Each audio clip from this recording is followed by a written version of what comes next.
এই শুনোই, আমাদের গরিব হওয়ার পিছনে সব থেকে বড় কারণ হলো আমাদের বাপ মা। কারণ আমরা জন্ম নেওয়ার সাথে সাথে আমাদের গরিব বানায় রেখে দিই। এখন জিজ্ঞাসা কর কেন? কেন? এই যে জন্মের পর থেকে আমার নাম এই তো গরিব রাখছে, আমরা কিভাবে বড় লোক হবো?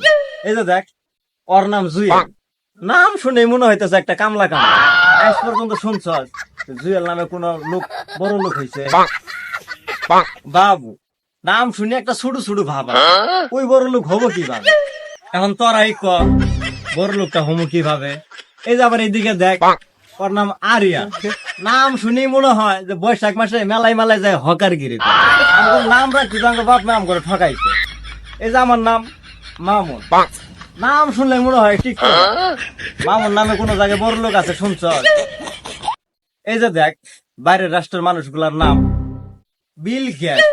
নাম শুনলেই মনে হয় দেশের 1 নাম্বার ধনী। নামের মধ্যে একটা ধনী ধনী ভাব আছে, ঠিক আছে? ইলং মাস্ক, নাম শুনলে মনে হয় দেশের একটা আতঙ্ক। হ্যাঁ, আর আমগোর নাম কি রাখছে শুনলেই মনে হয় ফকির। বাপ মায় ভুল করছে করছে, আমরা আর করবো না। আঙ্গু ঘরের পোলাপান হইলে নাম রাখবো কি পুষ্পা, বরবাদ, তাণ্ডব, তুফান, এগুলা নাম রাখবো। মানুষ নাম শুনলেই আতঙ্কে থাকবো।